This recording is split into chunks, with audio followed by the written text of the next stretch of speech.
Okay, welcome everybody to the January 26, 2021 call of the Beaufort Regional Chamber of Commerce. This is a opportunity for members of the chamber to get a briefing from the SBA on the recently extended Payroll Protection Program, the PPP.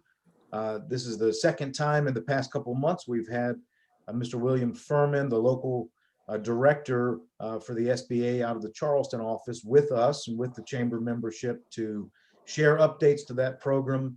Today's call comes after action by Congress at the end of last year to extend that program and make second draws possible for certain businesses. So today's kind of a chance both for a briefing and for some Q&A. I will ask everybody to hold questions until after William's presentation. Then feel free to ask those either via chat or in person. With that, we'll turn it over to William to share his screen. And William, thank you again for joining the chamber this morning. Oh, it's always good to be here. I wish I was there in person, as I'm sure we all do, but it's always good to be able to participate and catch up with all the businesses in the Beaufort area. So I'm going to share my screen here. Let's hope this works.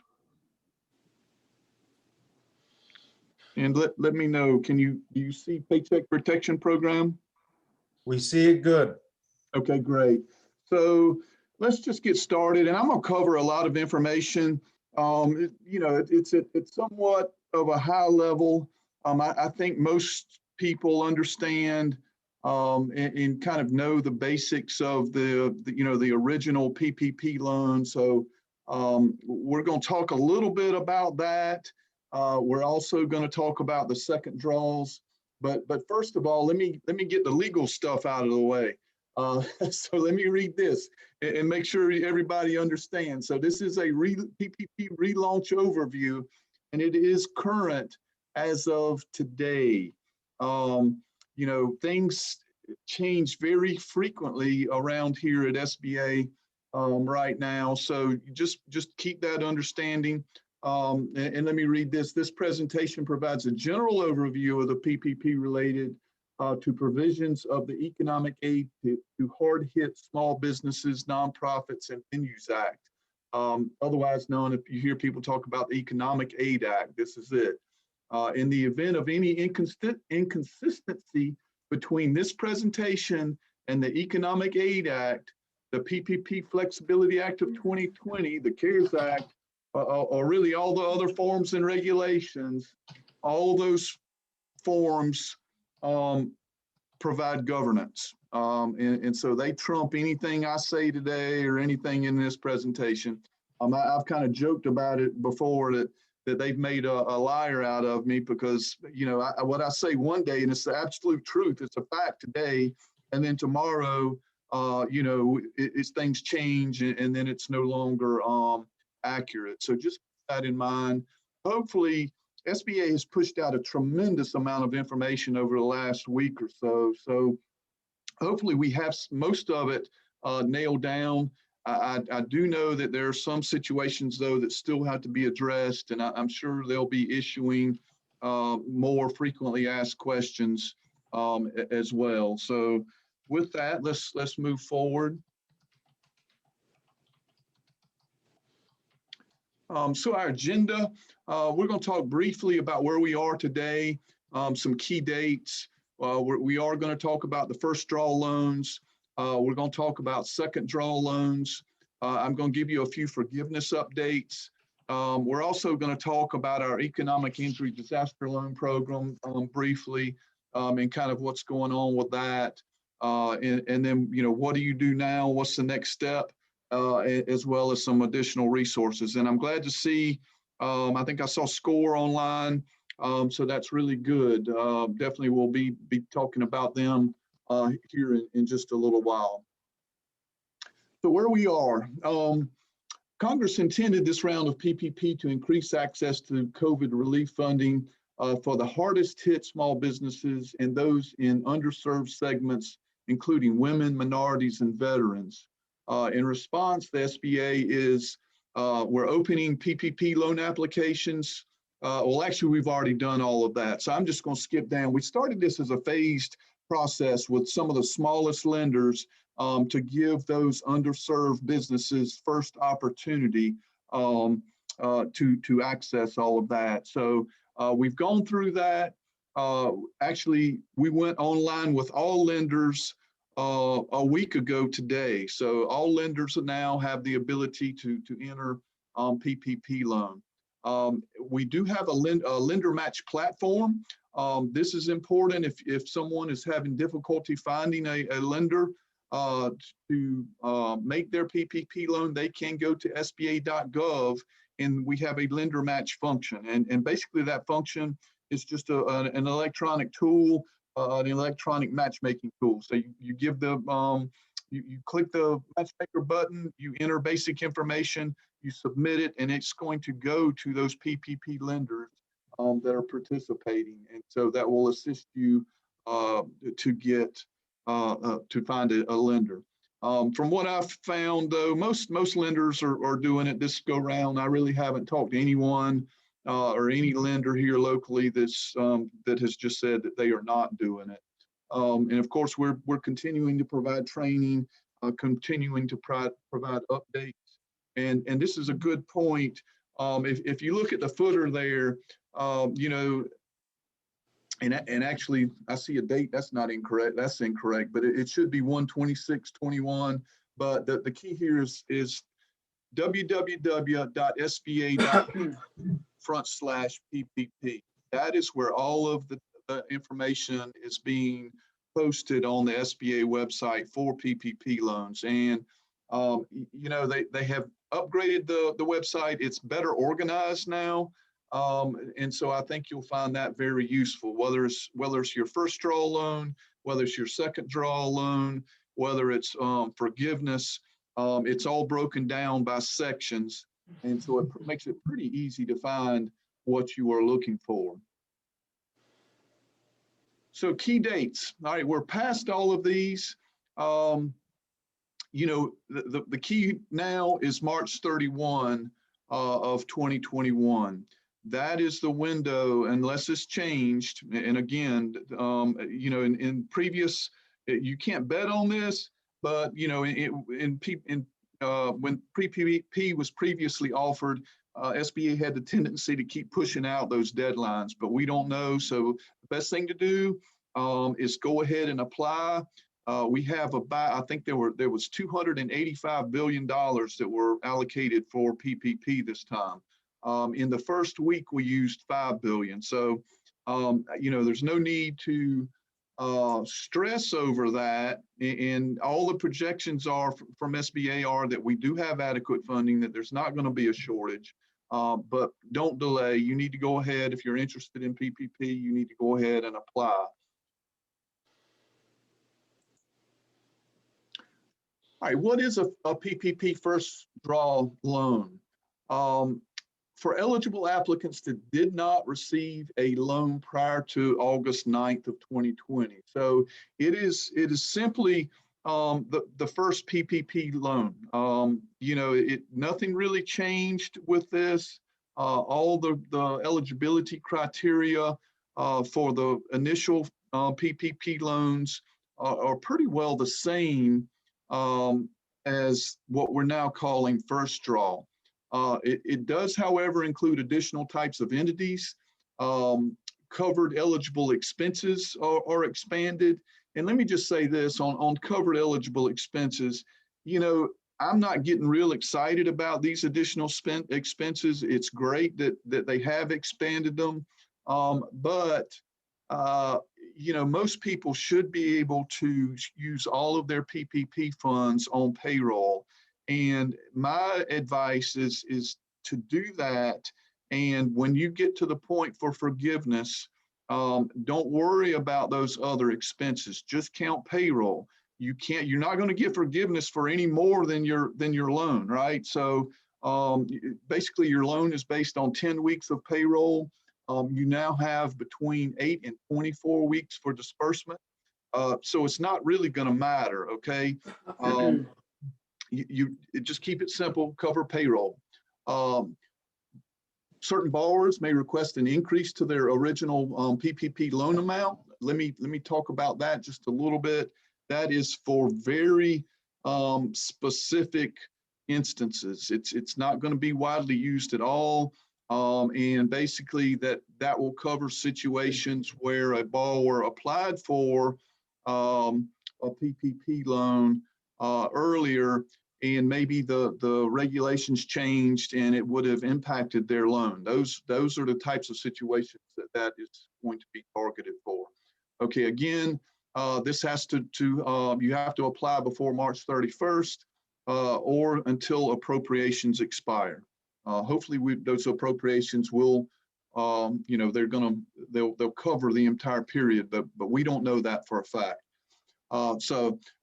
First draw eligibility, again, it's the same as the requirements from the previous opportunities, but newly eligible are housing cooperatives, destination marketing organizations, certain 501c6 organizations such as chambers of commerce. We were certainly glad to see that one included, news organizations, and then still eligible or you know, most business entities, whether it's partnership, corporation, LLC, sole proprietorship, those are all eligible. 501c3s are eligible, as well as veteran organizations and tribal businesses.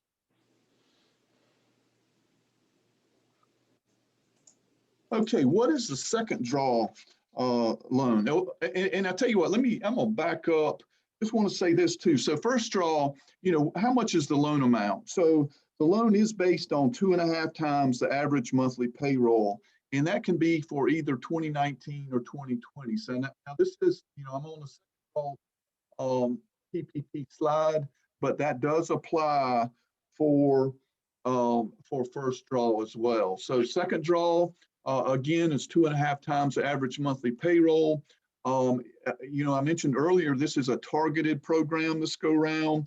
And so borrowers in the accommodation and food service sector, which is a NAICS code of 72. NAICS stands for North American Industry Classification System. And so that's every industry has a different code. And those industries in the accommodation and food sector will get an increased loan amount of 3.5 times the average monthly payroll for 2019 or 2020, up to $2 million. The second draw PPP loan applications must be submitted on SBA form 2483 when applying to the lender. So now there are actually two application forms for this. If it's a first draw, it's 2483 FD, and second draw is 2483 SD. So two different forms, just know. So if you go on the SBA webpage, it's very clear. It's broken out by first draw and second draw. So that will help keep that, keep you straight on that. So additional eligibility, you do have to use or you have to certify that you will use your first draw PPP loan amount in full for eligible purposes before a second draw loan is dispersed. Has no more than 300 employees. And so the first draw is 500 and the second draw is 300 to be able to document or basically the definition of small business. And then the other big one is that you can demonstrate at least 25% reduction in gross receipts between comparable quarters of 2019 and 2020. So, you know, this may bring some questions to mind. Can, you know, probably, you know, you're probably asking, can I get a first draw and second draw loan this round if I didn't get the first draw the first time? And the answer is yes on that, but there's some time restrictions, right? So the covered period, which means that is the period that you have to use your funds, can be any date between 8 and 24 weeks. Initially it was either or. You had to use it in 8 weeks or 24 weeks, but now we've changed that, and it can be any date in between those. So if you're trying to squeeze in both a first draw and a second draw loan before March 31, it's going to be tight, because you can do your covered period can be no less than 8 weeks, and your covered periods cannot overlap. So just keep that in mind if you're trying to do both this in this one shot. Again, don't hesitate. Go ahead and apply, and get those applications in. Another question, am I eligible if I have not submitted for forgiveness, or I did not receive full forgiveness? So if you received a first draw loan, you have not submitted your forgiveness application for that, as long as you have utilized all of your funding from that first draw for authorized expenses, you can go ahead and apply for second draw now. The other thing is, if you did not get full forgiveness, if you've applied and didn't get full forgiveness, yes, you are still eligible for second draw. Can I apply for a second draw with a different lender from the first draw? And the answer is yes, but it is not recommended. If at all possible, I would apply for my second draw loan with my first draw lender, because they have all the information and documentation on that first draw loan, which some of that is needed for your second draw. You do need your SBA loan number on the application for the second draw. And so you may or may not have that loan number. Your first draw lender will have that.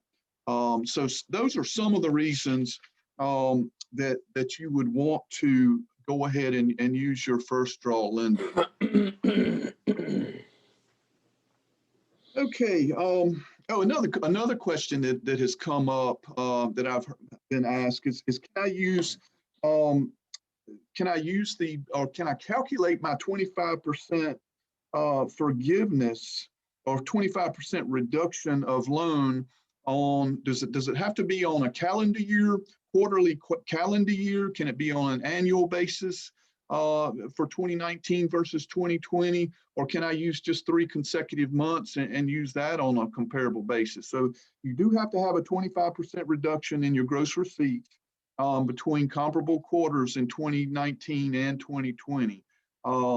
If you want to do that on an annual basis, if you can show a 25% loss from year 2019 to 2020, that will work as well. But you cannot just pick three consecutive months and compare those 3 consecutive months for 19 and 20. It has to be on a calendar year quarter. So that is important. Now, for those of you that may have already applied for PPP, the lenders are using a different system to submit those SBA applications now. They are doing, or SBA is doing more of a front end review on those loans. In the first go round, lenders submitted the application, and when they hit the submit button, they immediately got an approval from SBA. In this round, that is not the case. They will submit the application, and then SBA is doing what we're calling validation checks on these loans. And so they are basically receiving some errors. Some borrowers are receiving errors, or the lenders are receiving errors on those borrowers' applications, and those are going to have to be resolved. It's not an immediate process anymore. And so it does take a couple of days. If your lender happens to tell you that they have received an error message on your application, that is something that lender has to reconcile. That's another reason you would want to use the same lender that you use from your first PPP loan. And so that process, SBA is still working through that process. You've seen the newspaper articles or the press releases on fraud involved in SBA loans, and this is just really part of the answer to that is that, you know, they've locked down that application system pretty tight. And so it is, you know, throwing flags on also, unfortunately, on some legitimate businesses, but it can be cleared and can be fixed. It just takes a little bit more time. Okay, loan forgiveness. Just some updates here, and this is really good news. Idle advances are no longer deducted from forgiveness, from the forgiveness payment. So, you know, early on, SBA, and this is where I guess they made a liar out of me, right? So I'm telling everybody that your PPP or your idle advance is going to be deducted from forgiveness. Well, this new legislation repealed that law, and idle advances are no longer deducted. So you will, number one, the idle advance is simply a grant. And then number two, you will be able to receive that idle advance, and you will also be able to receive 100% forgiveness on your PPP loan. So that was a really nice change, something that I think everybody agreed needed to happen. The other clarification here is that forgiven PPP loans are not taxable income. That was clarified, as well as expenses paid with PPP funds are now tax deductible. You know, SBA, you know, we're not accountants, we're not the IRS. So anything further on that, you can contact them for further details. We did expand the forgivable expenses that are permissible for any PPP loan not already forgiven. Again, though, unless you've laid off a lot of employees, you should be able to show that all of your funds were used for payroll. And then we have a new interim final rule on loan forgiveness and forgiveness applications that was released on the 19th. Loans of $150,000 or less. And this slide says may use the 3508S form, but SBA asked everyone that with loans of $150,000 or less to use that what we call the 3508S form or simple form for forgiveness. And it's a one pager. It doesn't require a lot of documentation for the loan. It's very simple. So I know both businesses and lenders were really happy to see that as well. And again, I'm just going to drive you back to SBA /PPP. All that forgiveness information is located on the SBA website there. All right, what to do now and additional resources. You know, you have to apply through your lender. So it's very important to contact your lender. Some lenders have portals that they use, you know, and you actually apply electronically on their portals. Some lenders want the paper application. And so you can print that off SBA's webpage and complete that and get that to them with the necessary or the required documentation. So you just need to contact your lender, make sure that you're on the same page with your lender.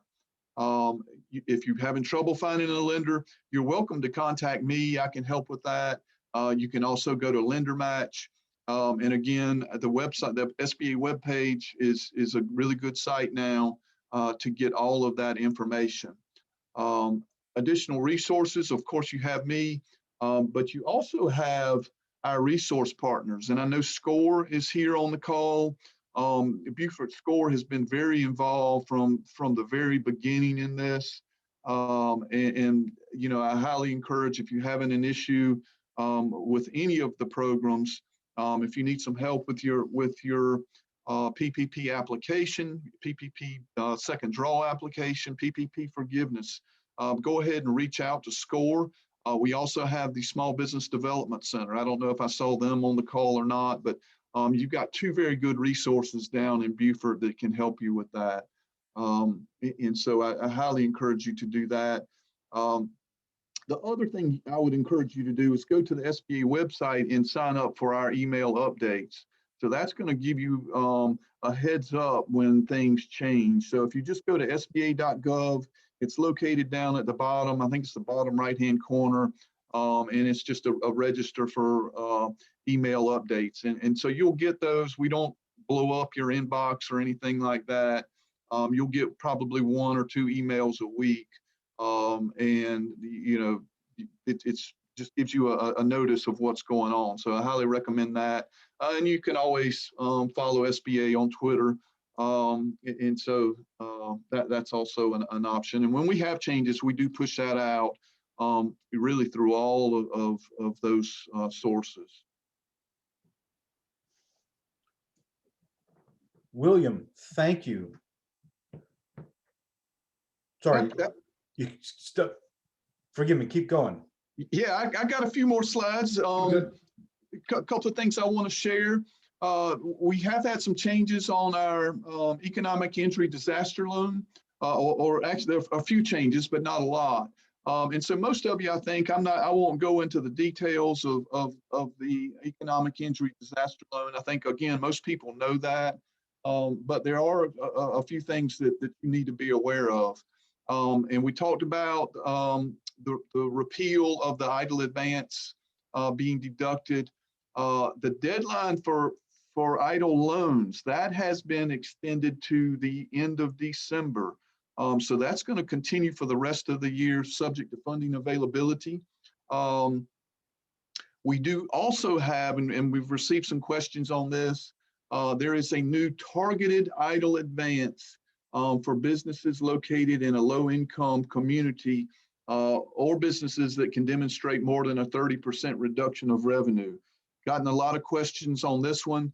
The key here is that you do not apply. SBA will contact you, okay? So these are for businesses that applied for the idle before December, I think it's December 27th of 2020. Those are the ones that are going to be considered for this. SBA is still working out the details. I didn't check the website this morning, but that information basically just says it's coming and not to apply. You know, if a business tried to go back in and apply for another idle loan or try to apply to get that grant, it's just going to be kicked back as a duplicate. So don't apply. SBA will reach out to you. And that's it. Those are the changes on idle. You are still only eligible for one idle loan. There is not a second draw. You can't come back for another bite of the apple on idle, at least not now. You know, who knows what might happen in the future, but right now you're only eligible for one. So just want you to be aware of that. This is a big one. This is not a lot of people are talking about this, I don't think, but this is a big help. And this is what we call Section 1112 Debt Relief Program. And so those SBA borrowers that have SBA loans in the first round received these payments, or actually SBA actually paid their principal and interest payments for 6 months. You know, that has now expired. They've received all of those payments, but this has been reestablished, and it resumes the payment of principal and interest payments on SBA loans for both 7A, should be 504, got another error there, and micro loans. And so those payments are going to be either 3 months or up to 8 months, depending on individual circumstances, right? So early on, I said this was a targeted program. And so they are targeting certain industries that will receive additional payments from SBA up to 8 months. And then for new borrowers starting in February, for both 7A, 504, and micro loans, those new borrowers will receive 6 months of payments, principal and interest, from SBA on those loans. Now, again, the maximum amount of duration of these payments is subject to the availability of funding. When this legislation passed, there are certain things that are mandated that SBA must do, and then there are certain things that SBA is supposed to do subject to the availability of funding. So this is one of them. You know, we do have funds allocated for this, and so we'll just have to see how it exactly shakes out. But that relief is definitely coming, and will definitely assist both existing and new SBA borrowers. Now, another change that many people probably don't know about is we have made some modifications to our 7A loan program. SBA is increasing the loan guarantees on these loans up to 90%. This will go on until October 1. Typically, our loan guarantees range from 75 to 85%. So this is a big deal. SBA did see a little bit of a dip in lending at the end of the year. And with this being increased to 90%, I can tell you it's going to get the attention of a lot of lenders. It reduces the risk. You know, they're only exposed at that point by 10%. And so I think we'll see our lending, we'll see a big bump this year in SBA lending with that. It also increases the SBA express loan amount from 350 to 1 million until October 1.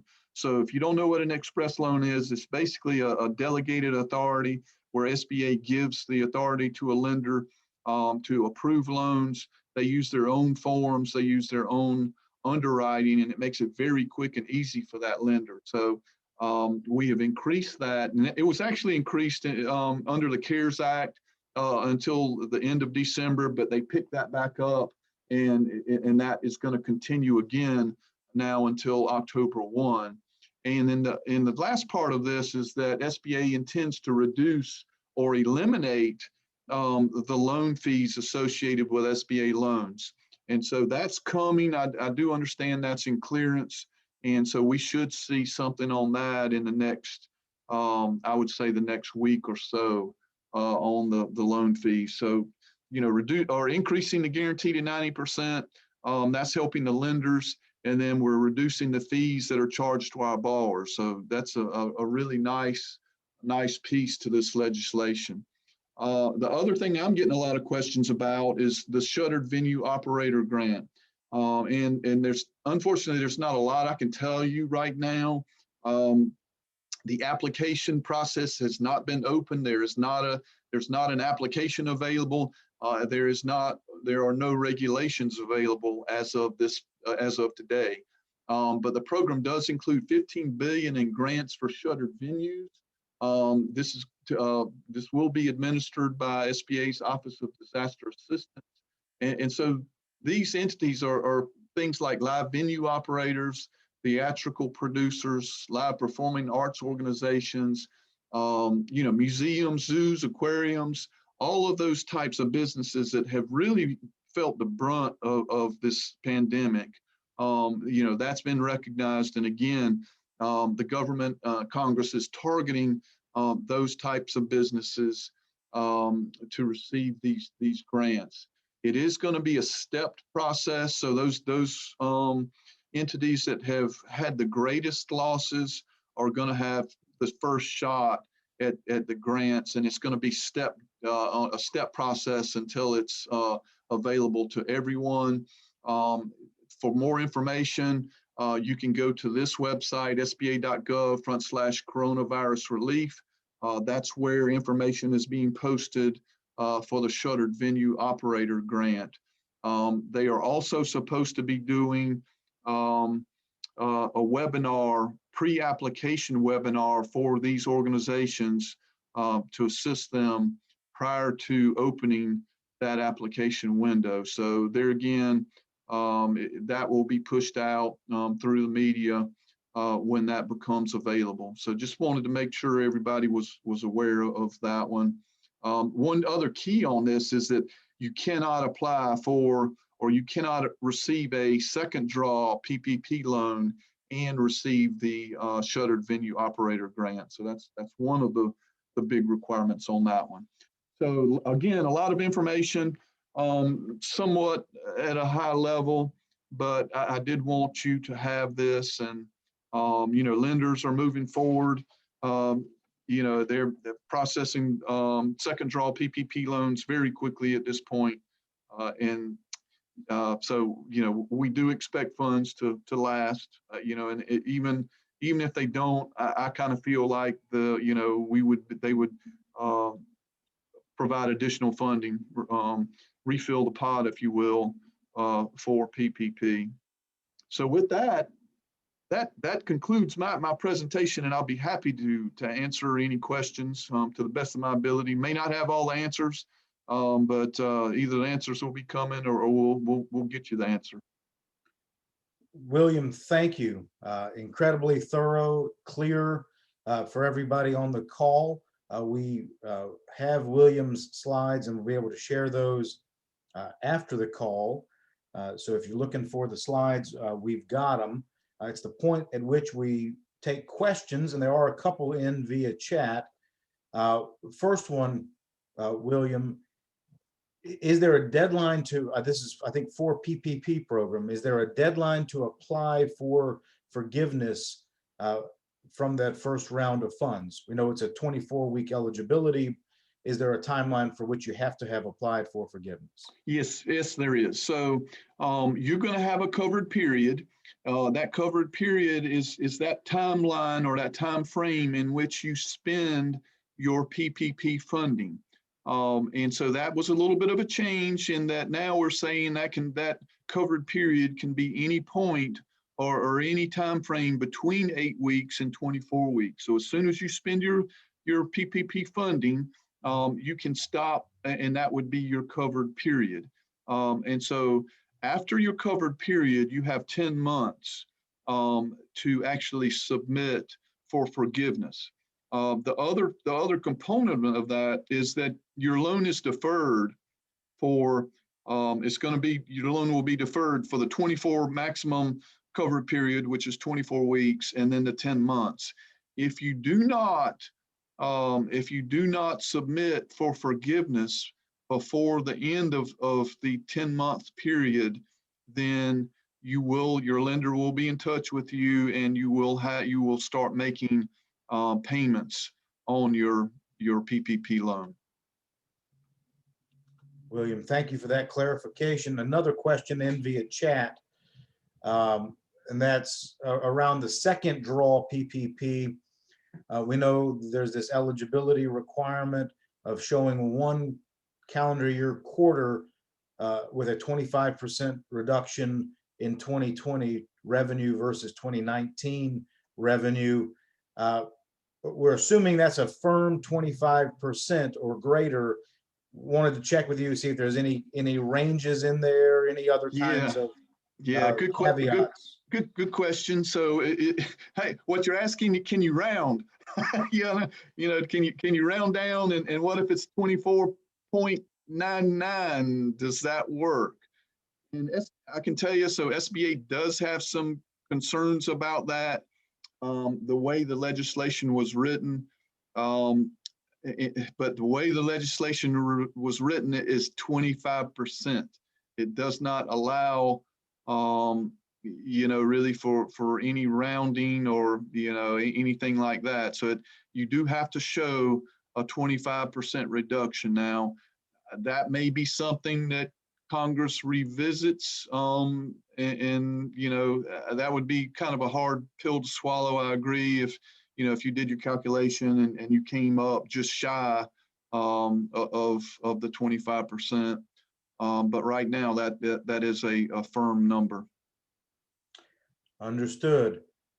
Another question in, William, regarding 1099 employees. So this is a payroll-based program. If you're primarily staffing with professional contractors who are on 1099, how might this apply to you? Is there any opportunity for PPP related to 1099 employees? Yeah, so that came up, and nothing really has changed from the first round of PPP. Those 1099 quote employees are independent contractors. They actually have the ability to apply for PPP themselves, and so therefore they are not eligible to count as an employee for that business. And so that part of it has not changed. Understood.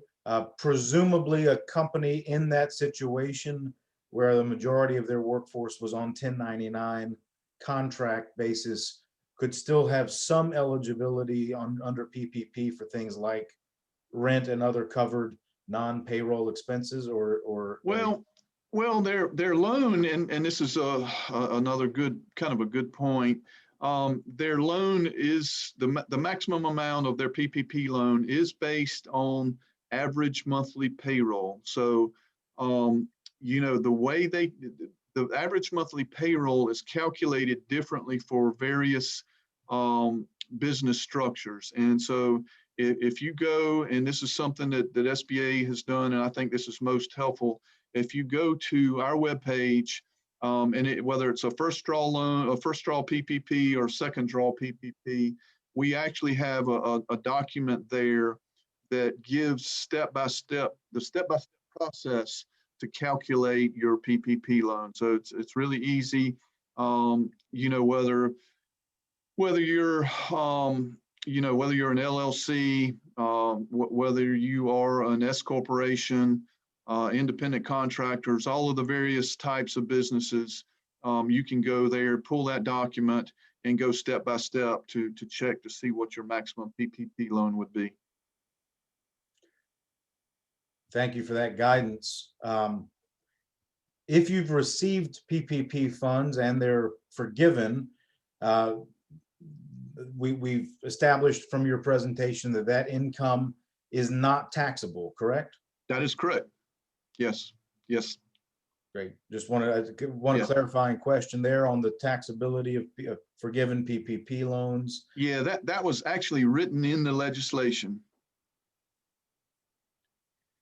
So this next question we have in, William, relates to calendar year versus, I would call it, fiscal year for the organization. So if let's say you have an August year end and your tax return is, from August 31st, 2019 to August 31st, 2020, how do you factor into calculating that reduction for the quarter? My understanding is that we're looking at calendar year versus tax return or fiscal year in making those determinations, but could you clarify that point? Yeah, it is based on the calendar year, because you may have, you may have shown that loss, and it's eligible. I mean, you compare calendar year quarters for 2019 and 2020. And so, a business may have a different fiscal year, but SBA is using that calendar year to make that determination on reduction in revenue. That's kind of similar. I've had, somebody was trying to use just consecutive months, 3 consecutive months for 2019 and 2020, and it has to be that won't work. That's not allowed either. It does have to be that calendar year quarter. Great. So if you have a fiscal year ends on in the middle of a quarter, say in the middle of August, you need to go back and pull a standard calendar year quarter, even if that bridges 2 different fiscal years based on your accounting practice. Yes, that is correct. Okay. That's currently all the questions we have in via chat. I'll make kind of a final call for anybody on the line who has an additional question to submit that via chat or unmute yourself if you want to ask. But as we're waiting on those final questions, I had 2 that kind of popped in my head. One, the validation error potential for PPP applications in this second draw phase or new PPP application that they're going through review. Any common errors that are triggering a validation concern? Is there anything that folks should be aware of and control against to help minimize that? Yeah, so just number one, make sure that your application is accurate and complete. If there's if there's a blank that's requesting some information, you need to put the information in that blank. Double and triple check your tax ID numbers, bank account numbers, all of those types of things. If a number gets transposed somehow, it's going to throw an error code. And these validation, and then some of them are just, I have no earthly idea how they how they come up with them. Unfortunately, I have in my office here in Charleston, I have a business neighbor, and he came over and knocked on my door, and his lender had gotten an error that he was not a valid business. And I'm like, well, I can vouch for you. You're my next door neighbor. But so I have no idea what generated that, what triggered that. They're using some type of artificial intelligence, and it all goes back to trying to prevent fraud and making sure that those businesses that receive their first application were eligible. So apparently there was a way that they've screened the first draw applications, and some of those have been flagged, with either errors or potential ineligibility issues. And so those are going to have to be addressed. They're going to be addressed, whether you apply for a second PPP or whether you're applying for forgiveness. That's the lender SBA may ask for additional documentation and review. And so that's what's generating, those codes and errors. And the biggest thing is just check for accuracy. It's whether it's the business or the lender. The first time when we first started doing this, it was a mad dash, right? Everybody was going 200 miles an hour. And when you're in a rush like that and you're trying to key in a bunch of numbers, errors happen, and those things are out there. We caught some of them early on, but there's still some errors, and that's a big piece of it right there. It's just those types of issues. Double and triple check your work. Yeah. One additional question, William, as we approach our hour here. Other common problems or issues you've encountered in counseling businesses around forgiveness? Could you just give us a little more advice on how to avoid some of the common missteps associated with applying for PPP forgiveness? Yeah. So, I think that would be a good follow-up call in the next month or so, is just to go back over forgiveness. I feel like we've pretty well gotten forgiveness where it's going to go at this point. We've increased that application up to the simple application up to $150,000. That covers over 90% of all the SBA loans that are out there. So that makes it really easy. You just need to make sure that you do your count, even if you don't have to submit your work, you don't have to submit your calculations to show that you haven't had a reduction in the number of employees or payroll. You need to make sure that you have that on hand. You need to go through those calculations and keep that in your file so that you'll have it in the event that SBA does ask for a review of your loan. The other thing is, don't try to make it complicated. And that's probably this is my biggest suggestion. I've talked to other lenders and they've gotten kind of caught on some of this, is that if you have used all of your PPP loan, again, for payroll, don't go into the other expenses. Don't worry about getting those receipts and canceled checks and all the other paper that goes with that. Just keep it simple and cover your payroll. And then that's going to eliminate a lot of headache for both you and your lender, and probably SBA too, if you do that. Good advice. Keep it simple and triple check your applications. Yeah. William, I see no further questions in from the live audience here today. You've been incredibly informative and well organized as always. We sincerely appreciate the work you're doing in our area to help advance this program.